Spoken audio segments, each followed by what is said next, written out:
Welcome back to the Moment Makers podcast. So this episode's going to be a little bit different. Eli schedules didn't line up, so I'm doing a solo interview with my wife. We're going to be talking about her experiences with anxiety, how she deals with it, and how it was different being pregnant and now being a mom. I want to plug the website real quick, SperoCloth.com. We'll have a link to it in the show notes below. Visit it, see if you guys like any of the designs that we have.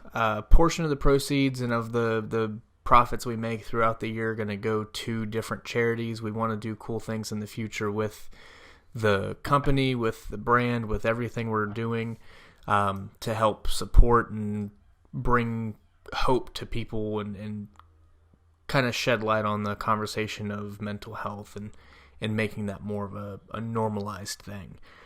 Use podcast 10 to save 10% on your purchase and share it with some people. So we'll get right into the episode. So I've got my wife. Her name is Tristan Toler. We'll kind of go into maybe your experience with anxiety before you got pregnant with Maeve, and then kind of talk about your experience after you got pregnant and how it was different after you had the baby and had our baby. And kind of all that. So we'll jump into it. What was your experience with anxiety before you got pregnant? Like what kind of anxiety did you have? Was it more of like a fight or flight mentality? Was it something more in the realm of like for me right now, it's I get frustrated very easy if I don't recognize my triggers and understand where I'm at. And we can talk about more of where you're at right now, but where were you before you got pregnant? What was kind of what were you dealing with at the time as far as anxiety goes? Not specifically what is causing the anxiety, but what anxiety did you have? I had it pretty much my whole life. I never really realized when I was younger what it was. I just didn't know. I thought I was just a nervous person. So like when I was really young, anytime we would go anywhere, like when I would go to school in the mornings or like church, I would throw up. Like it manifested itself as like a physical illness for me. So I would get like not chest pains, but like just a heaviness, and like my stomach would just churn, and it would end up I would just throw up. Like that's every single time. That's how it went. And I never thought there's something wrong. Like I have anxiety. Like nobody really ever said anything. Mm-hmm. So I never dealt with it. I just took that as, this is me. This is what I do. I get sick. So I never really dealt with it until I got older. And then I realized, my mom has it really bad. Maybe, this is my problem too. So when I finally put a face to it, I was, older. I was, I don't know, maybe 16, 17 before I actually realized there's something wrong. And even still, You kind of brushed it off for a while when we were for a long time. I don't know. I never actively sought help until I was 22. Mm-hmm. So, but when I finally realized I had a problem, I was probably 17 or 18. I was like, this isn't really normal. So, I didn't go to the doctor. I didn't get medication. I didn't, talk to anybody about it. I just kind of internalized it, and the nausea got a lot better once I realized what the problem was. And I couldn't find a trigger for it, except for the only thing that actively stood out to me was being around a bunch of people was overwhelming. I think part of that is I was homeschooled, so I just never really, had to be around a bunch of people except at church, which is just a different atmosphere, altogether. But so was it more of social anxiety? I guess. Okay. I just, like I said, I never put a face to it because I didn't think I had a problem. I just thought, this is just me. This is normal for me. I throw up all the time. Mm-hmm. Perfectly normal, which now I realize is really not. And I don't want, our kids to grow up and think, oh, this is just part of life. It doesn't have to be. I didn't realize that, though. And I don't, blame my parents or anything for it. I never said anything because I didn't see that I had a problem. Well, and I think that's why we are starting the podcast and the movement and Moment Makers and all of that is to start a conversation so that people know, maybe that's what I'm dealing with. Or putting a face or a name to what you're feeling. And I, nothing against your family, but my family never talked about anxiety or depression when I was younger. Other than my mom and my grandfather having it, we never talked about it, and your family's really never talked about it.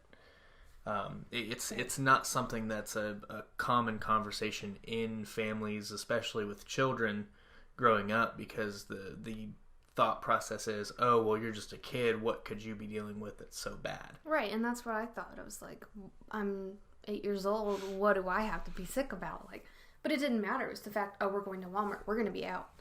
Stomach just starts churning. Or I'm going to school today. Oh my gosh, I need to throw up. Like, I had like separation anxiety from my mom really bad. And I was only in public school until like 3rd grade. So that happened fast. Yeah. And I don't know if like that stemmed from my dad, like drove semis when I was young. And even when he started his own construction business, he was traveling a lot. So you didn't really see him, so you didn't feel safe. I didn't feel safe unless Dad was home. Dad was always traveling. So it was just like this spiral. Like I was constantly chasing my next thing to be anxious about without like realizing what I was doing, because it was almost a comfort to me. Yeah. Like when I didn't have that feeling in my stomach, I was like, oh, what's wrong? There's something not right, because that was normal to me. So I think without realizing it, I was actively seeking something to trigger my anxiety because to me that was normal. And if I didn't have it, I felt like part of me was missing, which is really sad now to realize that, because that was kind of my identity for me. Like, and even my family would joke about it. Oh, she's the one who pukes a lot. That's her thing. Like, which now I realize it's not funny at all. No. And it kind of makes me want to cry, but like, what can you do? Like, that was my childhood. Oh, and that's part of the issue, is that people, when they talk about mental health or anxiety or anything to do with it, it's a joke. Well, I don't blame them. Like, I don't think that they knew internally what I was dealing with, you know? It's more of like a lack of knowledge on the idea of what mental health is and anxiety. Like, your family really doesn't talk about it, so they don't have any knowledge of what it is or what it could be or anything like that. Well, Mom has it really bad, and I mean, I'm not going to talk about that because that's her story to share if she wants to, but I kind of knew, not what anxiety was, I'd never really heard that word, but I knew that I identified with some of the things she was going through, so I knew that it was something. So that's a good place to go into kind of where you were when you got pregnant and kind of the anxiety that you had through pregnancy, because whether you have anxiety or not, you have anxiety when you get pregnant, because there's a lot of stuff that changes. Your life basically, it completely changes, because you go from not being responsible for anything except for yourself to being responsible for another person. So maybe just talk about how you felt after you got pregnant and how you dealt with, because you were already dealing with everything else at that point as well. Maybe just talk about some of the feelings that you felt, how your anxiety maybe changed when it came to being pregnant versus not being pregnant and just dealing with it on your own. Well, when I got pregnant, it was with somebody that obviously I'm no longer with anymore. And we'd only been together for a year, and it was like, not like consecutively, like it was not good. And so I hadn't told my family or anything, and then I did tell them, and I was obviously terrified to tell them. So that didn't help with my anxiety. And then once I told them, they were awesome about it, but we started having problems, and we ended up splitting up. So that, just increased everything. And then I got really, really sick. That was really hard because I'm thinking, okay, I'm pregnant.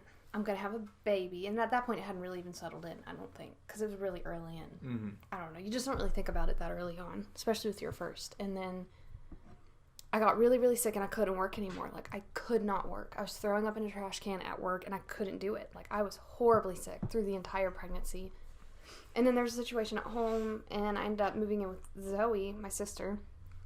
And it was terrifying. Like, I can't even explain. Like, yeah, everyone knows, oh, the 20-year-old who's having a baby and single mom and all that. It wasn't even that. It was, I didn't even know who I was yet. And I already had anxiety that I was dealing with, and I didn't really, I mean, I knew never why, really but dealt with. Yeah.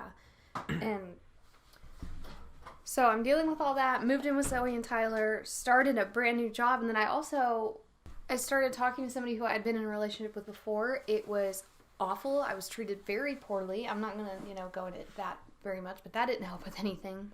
Well, and I think that's part of like that anxiety too is that you kind of look for something that was familiar, which is why you went back to that person. Well, that person like reached out to me, and at that point I'm like, not that I blame everything on them, like I was stupid, like, you know, I take my fair share of the blame, but it was a road I knew I didn't need to go down, and I did it anyways. And I mean, it was a couple of months. It's not like I spent...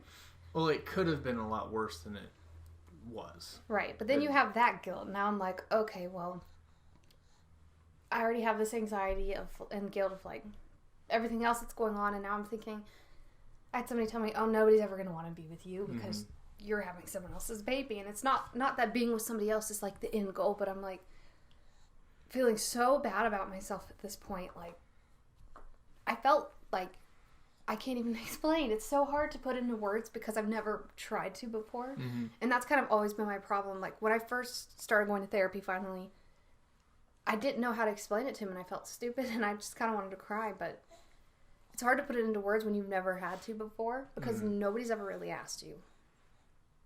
So. Well, and I think that's part of why going to somebody who's a professional can be very beneficial. Right. Well, because they can help you put into words what you can't find the words to put into.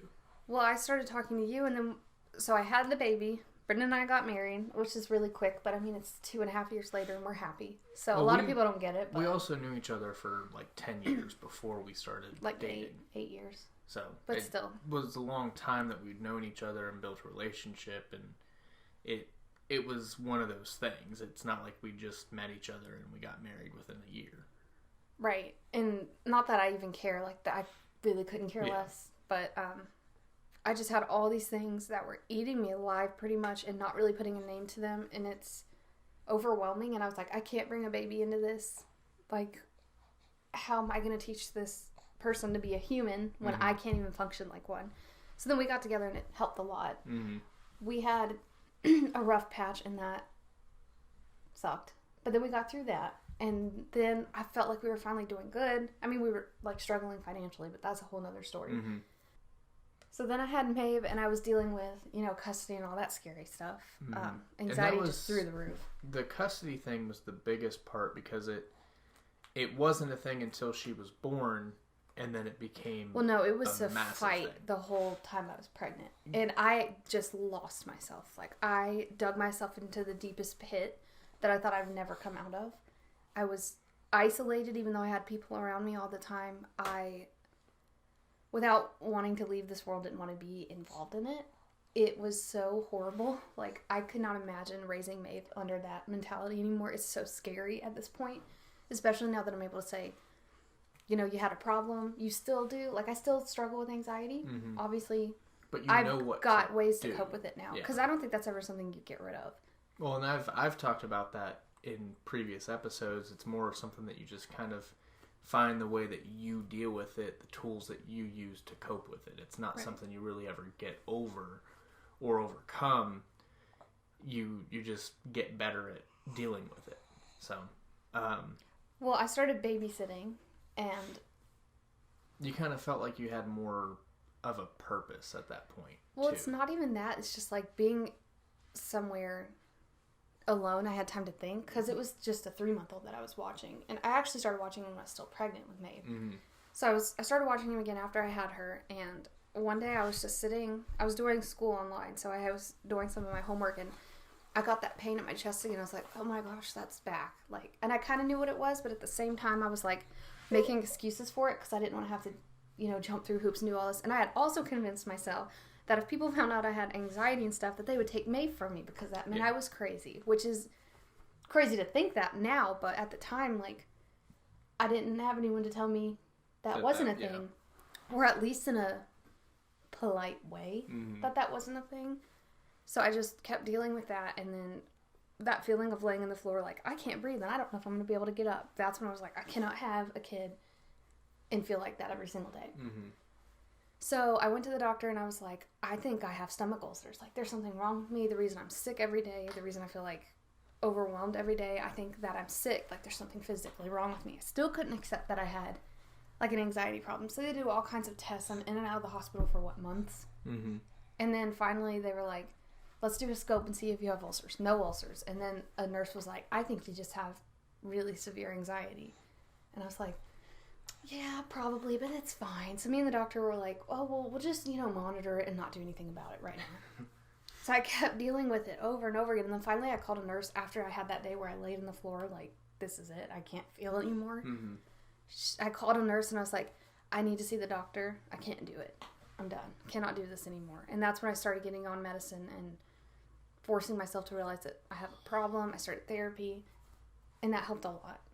Just to open my eyes and realize that there was something going on. Well, and to put a name to it, to not just think you were crazy, but to know that it's a normal thing. And that, again, is why we've kind of started this mission, is to give people a thing to hold on to that gives them permission to say, oh, this is what I have and it's okay. Well, to me, it's not even that I needed permission to do that. Like, I've never really cared what anyone else thought. I don't care. And it's not that I'm like, oh, I have this problem and I can't accept it. Like, there's something wrong with me. It was more like, I don't have time for this. Like, I cannot be that. I watched Mom deal with it for a long time, and I was like, that's not me. Like, I'm, I don't know. I didn't care necessarily that somebody would look down on me or think differently of me. Obviously, until I got pregnant with Maven, I convinced myself someone could take her from me, but it was more of, I want to feel normal. I want to be a normal person. Not that that makes you not normal, but I've come light years from then. I can see things better now. That's part of the stigma with it, though, is that if you have anxiety, you're not normal.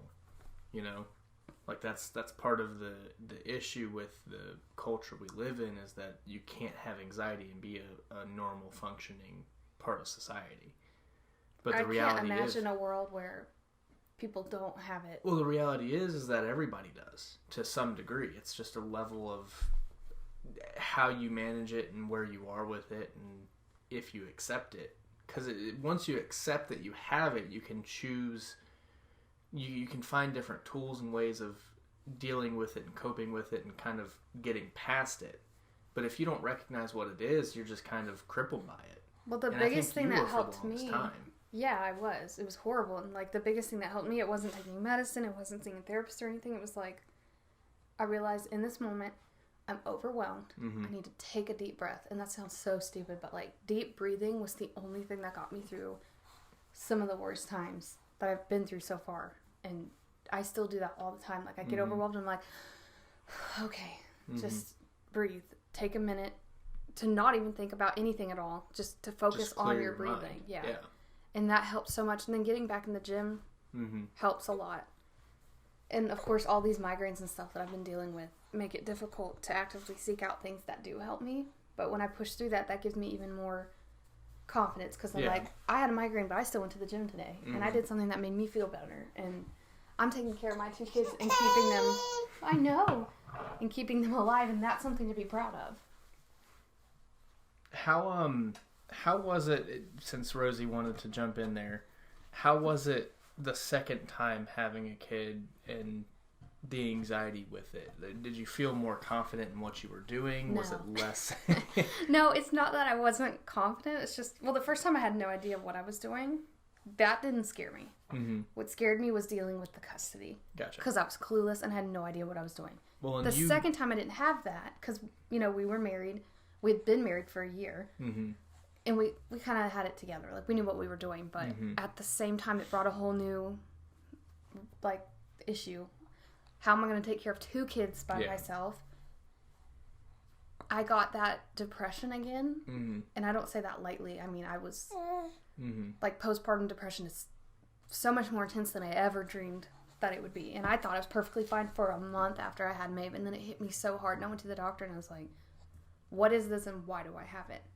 And it was terrible. And I was terrified to get it again with Rosie, which I did for a bit. But I knew better how to handle it. I think it was a lot better. Well, I wasn't as surprised when it hit me. So I was able to, not that I internalized it, but I was able to kind of suppress some of it. Because I knew what it was. And I wasn't like, this is weird and scary. So it brought its own issues. But at the same time, I was more equipped to handle them. And I got into the rhythm so quickly. But those first few days, I was drowning. Yeah. In depression, anxiety. I was like, I don't know how I'm going to do this. How, it helped a lot, too, that I had a couple days where I could stay home and not worry about going back to work, like, right after we had Rosie. But, it was within a week or two that we just kind of clicked into a rhythm of having 2 kids. Well, I think that came from me being more confident in myself. Like, I had Maeve, and if I could overcome that custody situation, then I felt like I could do anything. Yeah. And with Rose, all I had to do, I realized, is like, you're just hanging out with your kids. Yeah. If you don't think of it as, oh my gosh, I'm responsible for keeping 2 babies alive, it's a lot less scary. Because yes, you are. It is your responsibility to make sure they are, fed, clothed, taken care of, happy, but also at the same time, it comes so naturally, so you don't have to think of it that way. And I think that really helped because I was more confident, and I think that relaxed you a little bit because you weren't as nervous either. Well, and it made it easier for me to go back to work after we had Rosie because you felt like you had it. Well, plus I had family. Yeah, well, you have a lot of family, and I have family here too, which makes it a lot easier. I couldn't imagine being off on our own somewhere.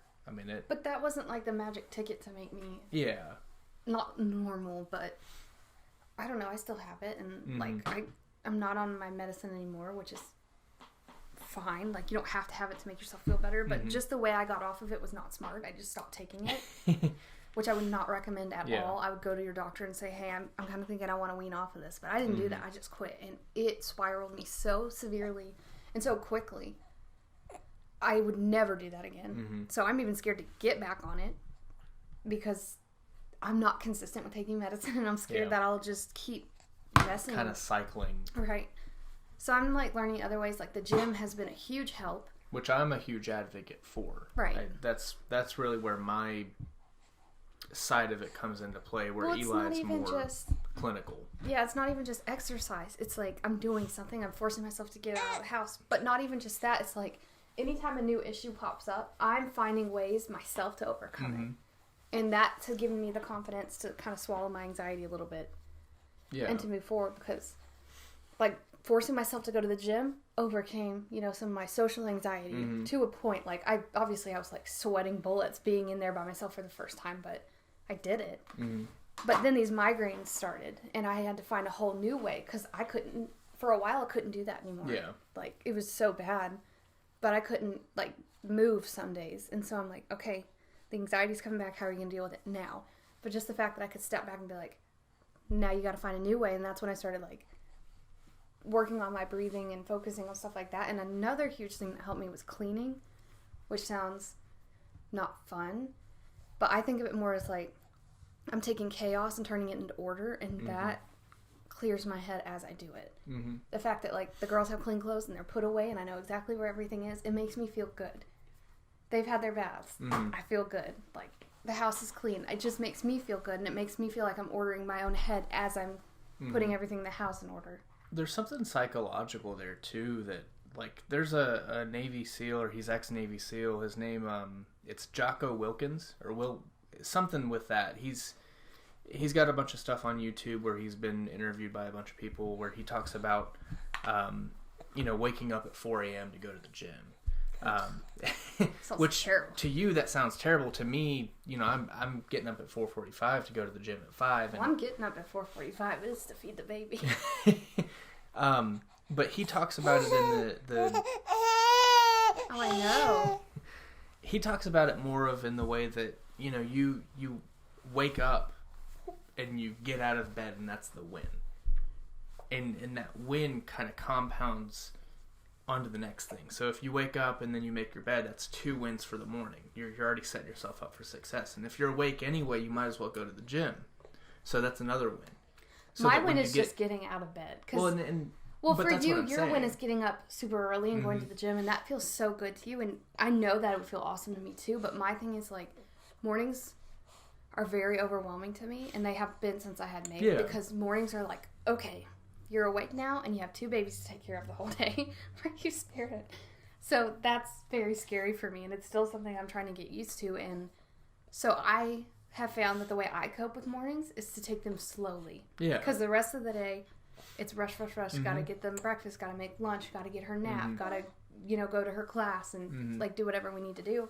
So I make sure that the mornings I have time to let them wake up, make breakfast, make sure everyone's dressed, Maeve's hair is done, and everyone's ready to go. That's the thing. So that's a big win to me. Yeah. So everyone's win can be different. It's gonna be different. Which to somebody else, somebody might look at that and be like, "Wow, that's just lazy." Like I can't imagine like dragging it out that. But like how do you feel good? But to me, I feel good because I'm like, "Wow, I got up and I got 2 kids ready, and even though I have a splitting migraine, we're all ready to go and we're on our way to Maeve's class." Well, that's the thing too. Is like you were saying with cleaning. I mean, that's psychologically that's a win.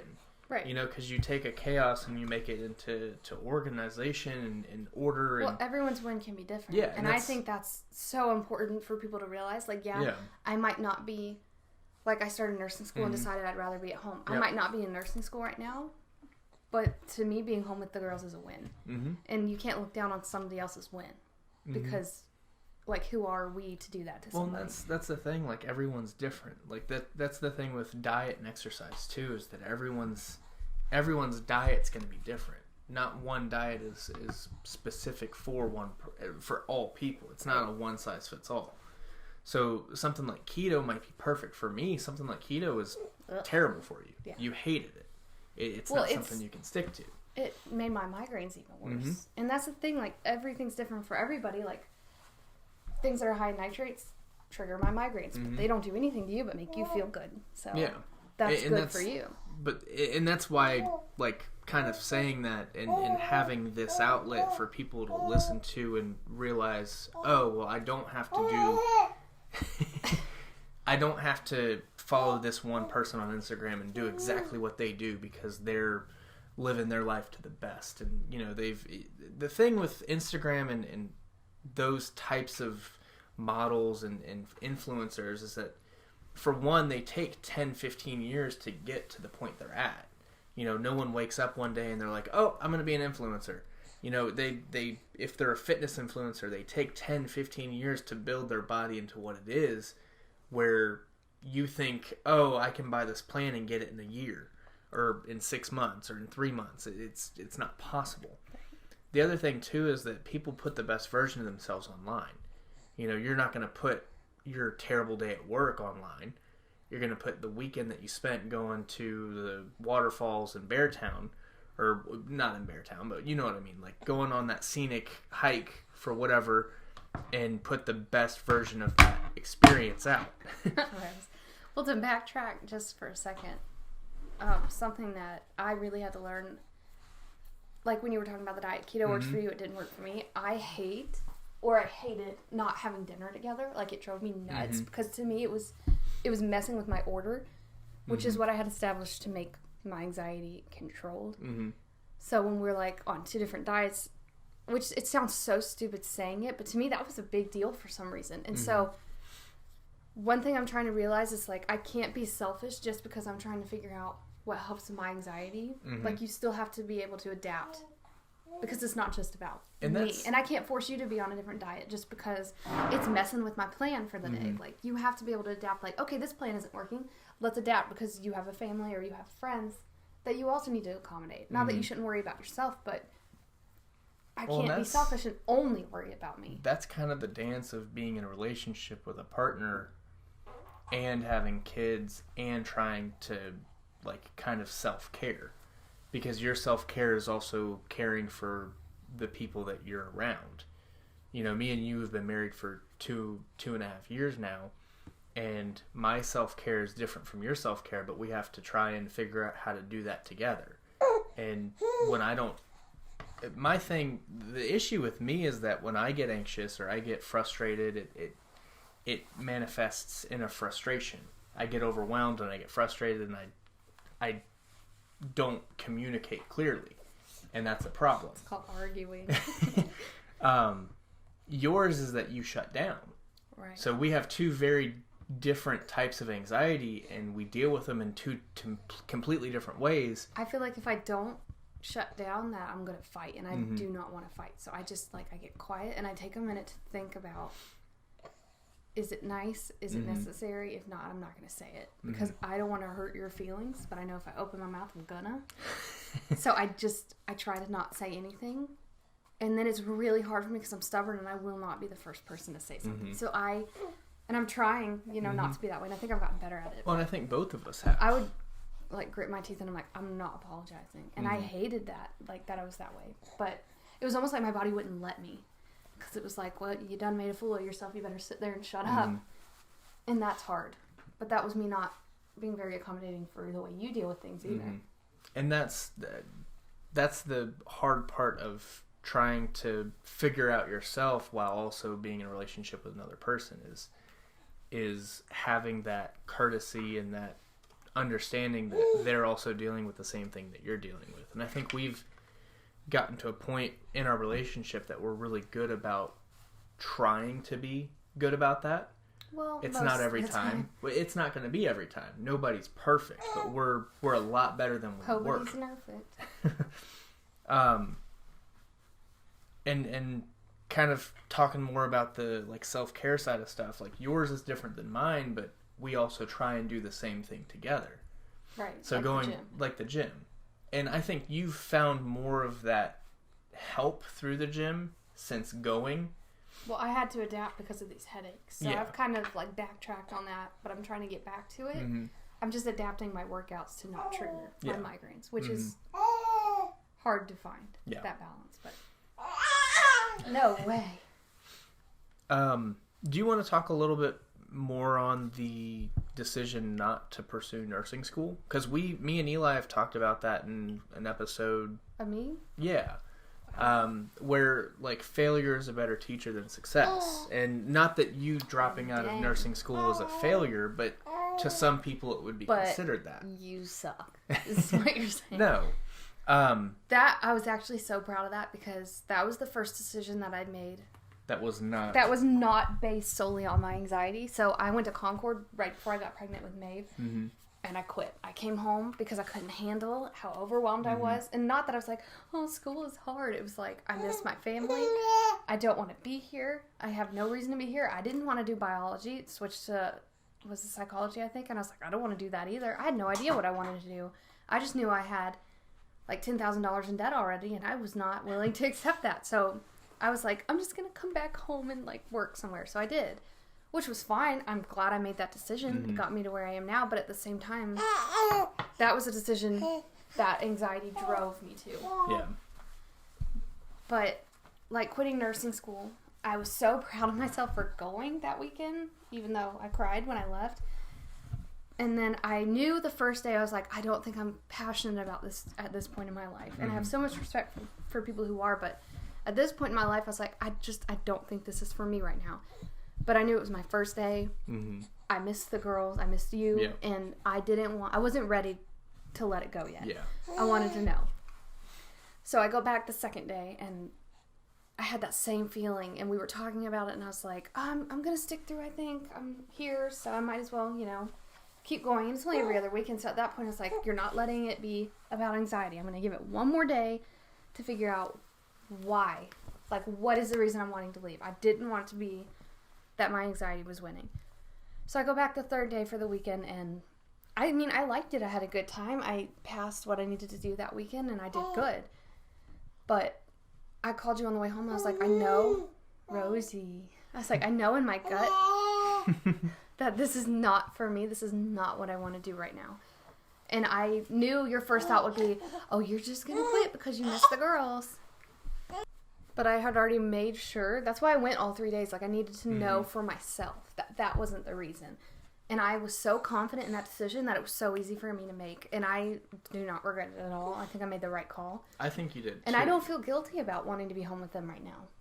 At all. I think I made the right decision. And for once, I made a decision not based on me being upset or anxious or scared.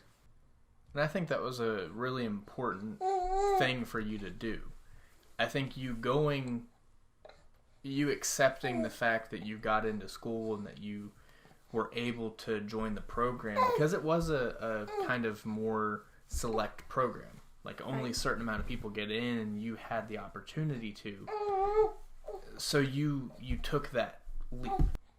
And I think that was really important for you to do, was accept the invitation to be in the program, to go to orientation, to be involved in it for that weekend, ultimately to accept that you didn't want to do it. But you had to go through those steps to know that you didn't want to do it because you didn't want to do it, not because your anxiety didn't want you to do it. Right, and that's another reason I signed like Maeve up for a couple of things during the week is I want her to be around other kids, and I don't want her to not be because I'm too anxious to leave the house. Mm-hmm. So I'm forcing myself out of my comfort zone for her benefit, but also for mine. Yeah. And for Rosie later on when she's ready to start doing stuff. Mm-hmm. I think that's really important too, is to challenge yourself and step out of your own comfort zone. You know, I'm a big advocate for stepping out of your comfort zone, to challenge yourself and do things that make you uncomfortable, because it's through the uncomfortable things that you do in life that you grow as a person. Right. And I think that's why having this outlet for people to listen to and talk about mental health and find tools and ways to help themselves overcome the obstacles that they have can help them get out of their comfort zone, find those things that make them uncomfortable, and grow from that. So, do you have anything else that you want to add? Anything else that you want to talk about, or anything before we wrap this up? Really, the only thing that I would have to say is anxiety can manifest in many different ways. They're hard to identify, and sometimes you don't even think you have anxiety when you do. Not just anxiety, but like, I don't know, depression or anything like that. Like, that doesn't mean there's something wrong with you, obviously, but getting to the root of it. My therapist told me something that really affected me because I was always worried about, I need to find out what the cause of it is.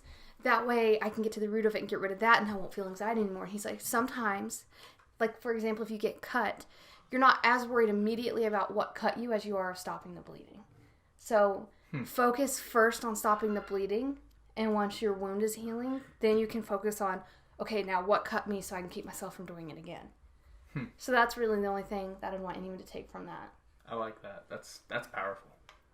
It helped me a lot because I stopped worrying about the issue. Might be something really intense, like a custody situation. That's huge. That's something you're not going to get rid of overnight. You know, that's 18 years of your life. I mean, that's overwhelming.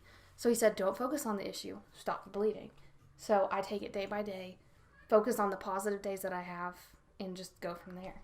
And that's all anyone can do. I mean, you're not going to be perfect right out the gate, and you probably never will be. I mean, you're going to struggle with some form of anxiety or depression or mental health issue your entire life. I will too. And it doesn't mean that your upbringing was anything terrible. It doesn't mean that you're a terrible person. It just means you have these things that you deal with, and for some people it's a chemical imbalance in their brain. For some people it's the way that they deal with certain situations. All it is for everybody is a way of managing that situation, of managing the anxiety and the outcome of that anxiety. Mm-hmm. I've talked about in previous episodes about it's not so much about the anxiety itself, it's about what you do with the anxiety. And I think that idea of stopping the bleeding and then figuring out the cause is a powerful statement. So I think that's a great place to end.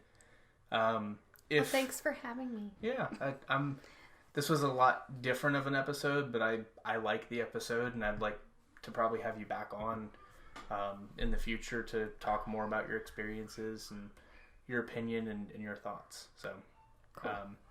I'm going to plug the 5-star reviews here now.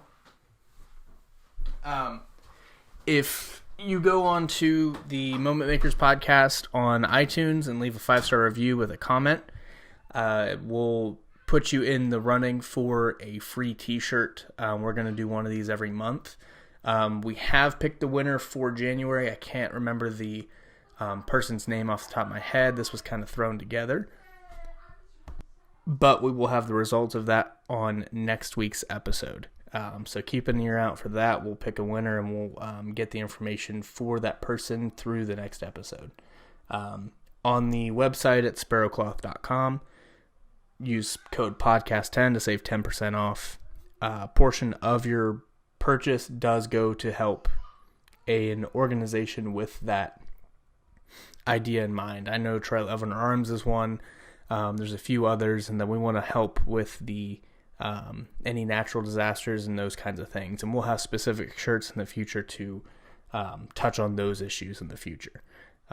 We'll explain more of that maybe in a separate dedicated episode to kind of explain more about the mission, the idea behind the brand, and a little bit more in depth in those things. But that's going to wrap this up. We'll see you in the next episode.